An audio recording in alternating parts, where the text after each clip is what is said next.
I'm adopted, and my biological mother was 17, and so was my biological father.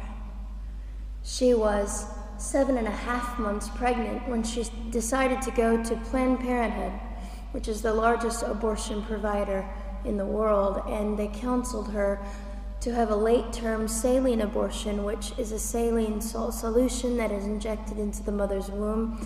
The baby gulps that solution, it burns the baby inside and out, and then she is to deliver a dead baby within 24 hours. And to everyone's great shock and surprise, I didn't arrive dead but alive on April the 6th, 1977, in a Los Angeles County abortion clinic. What's fantastic about this, about the perfect timing of my arrival, is that the abortionist was not on duty yet. So he wasn't even given the opportunity to continue on with his plan for my life, which was death. And I know that I am in a government building, and a beautiful one it is, and I love your country as well as my own. But I know in the age that we live in, it is not at all politically correct to say the name of Jesus Christ in places like this. To bring him into these sorts of meetings, because his name can make people so terribly uncomfortable. But I didn't survive so I could make everyone comfortable. I survived so I could stir things up a bit. And I have a great time doing it.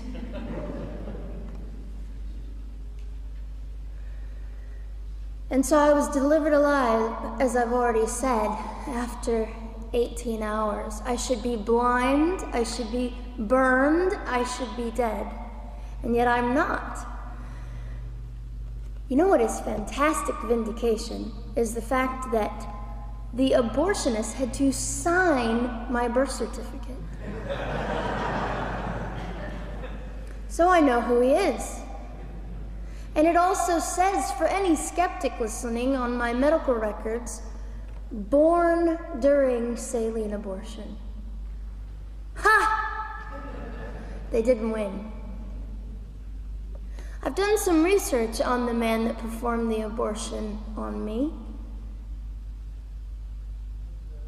And his clinics are the largest chain of clinics in the United States of America, and they gross $70 million a year. I read a quote from him at some point several years ago, and he said, "I have aborted over 1 million babies, and I consider it my passion." I tell you these things because, listen, ladies and gentlemen, we are in an interesting battle, whether we realize it or not, in this world. It is a battle between life and death. What side are you on?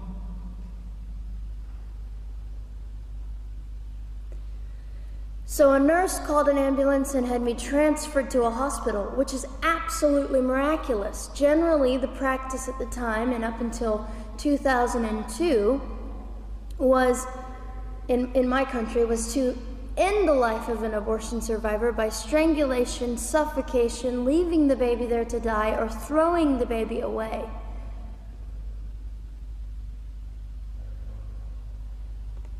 But on August the 5th, 2002, my extraordinary President Bush signed into law the Born Alive Infants Protection Act to prevent that from occurring anymore. You see,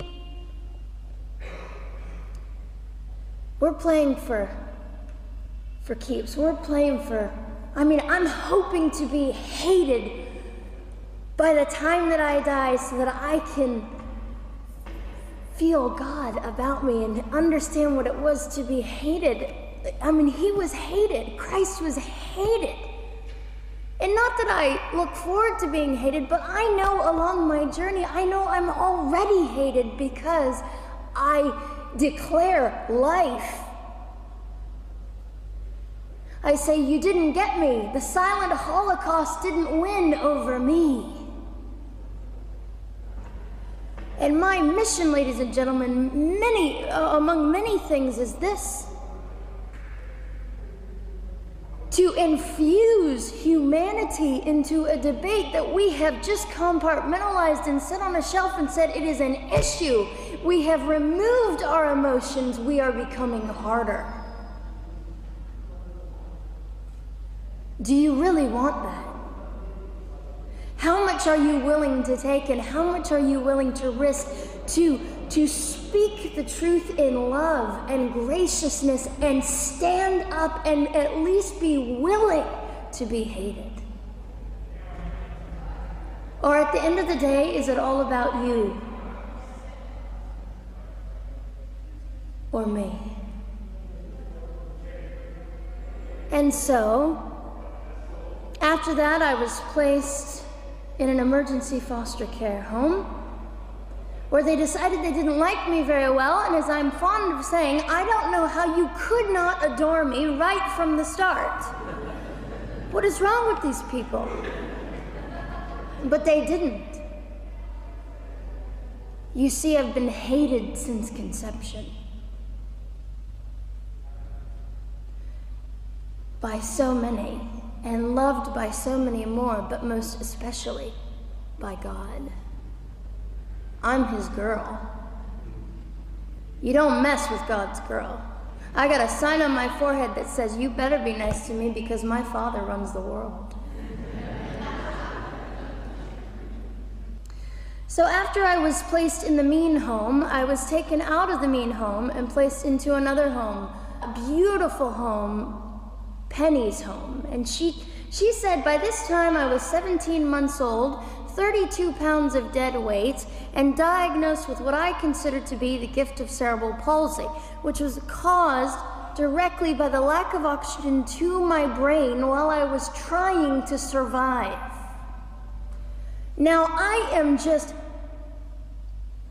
compelled to say this. If abortion is merely about women's rights, ladies and gentlemen, then what were mine? There was not a radical feminist standing up and yelling about how my rights were being violated that day. In fact, my life was being snuffed out in the name of women's rights. And ladies and gentlemen, I would not have cerebral palsy had I not survived all of this. So when I hear the appalling, disgusting argument that we should have abortions because the child just might be disabled, oh, the horror that fills my heart. Ladies and gentlemen, there are things that you will only be able to learn by the weakest among us. And when you snuff them out, you are the one that loses. The Lord looks after them, but you are the one that will suffer forever. And what arrogance, what absolute arrogance, and it has been an argument for so long in this human place that we live, that the stronger should dominate the weaker, should determine who lives or dies. The arrogance of that, don't you realize that you cannot make your own heart beat? Don't you realize that all the power that you think you possess, you really possess none of it? It is the mercy of God that sustains you, even when you hate him.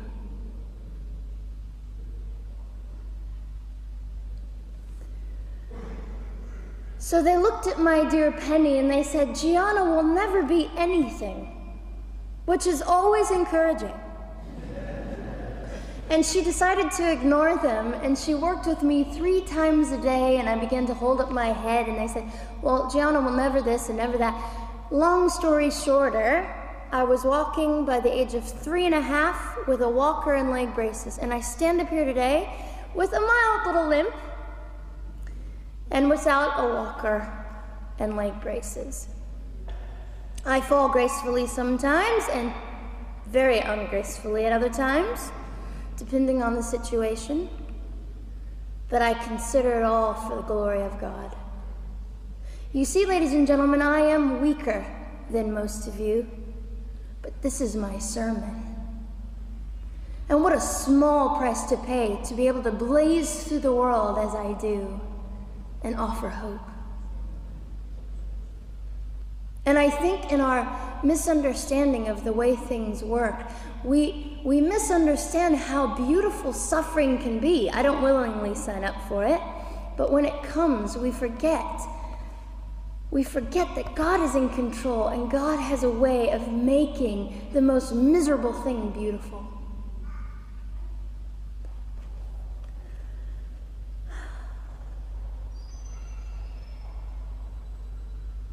I have met my biological mother. I have forgiven my biological mother. I am a Christian.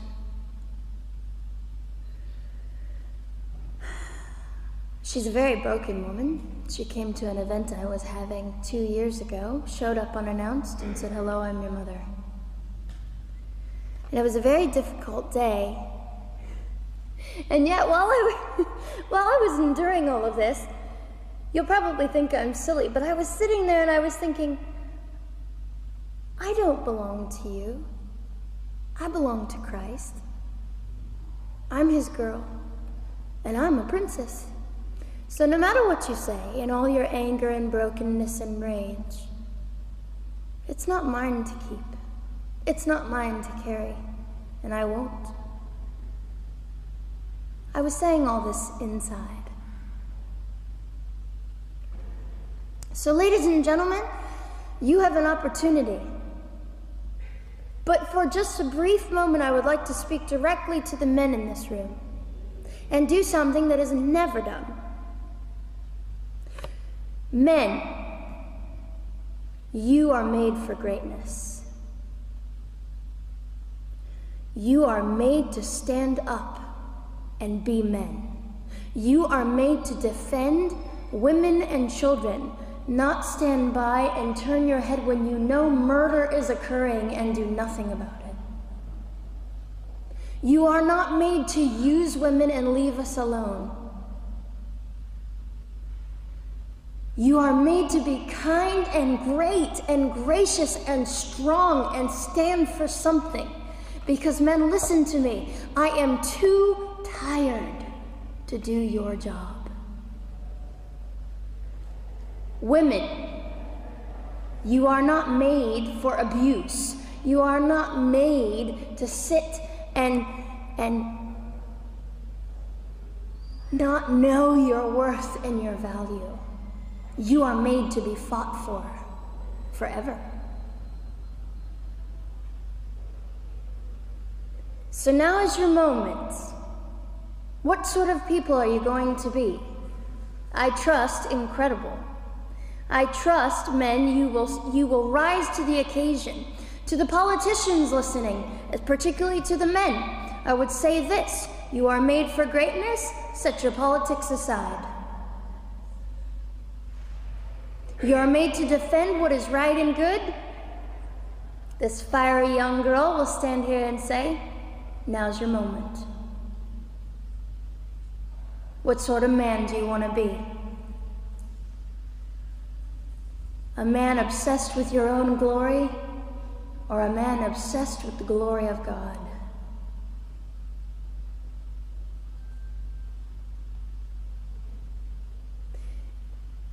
It's time to take a stand, Victoria. This is your hour. God will assist you. God will be with you. You have the opportunity to glorify and honor God in 2008. I'll just end with this. Some of you might be slightly annoyed that all I keep doing is talking about God and Jesus. But how on earth can I walk about limping through this world and not give all my heart and mind and soul and strength to the Christ who gave me life? So if you think I'm a fool, It's just another jewel in my crown.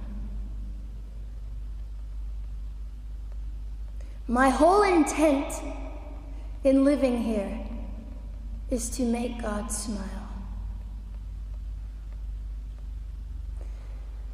I hope some of this made sense. It just came from my heart. God bless and keep you.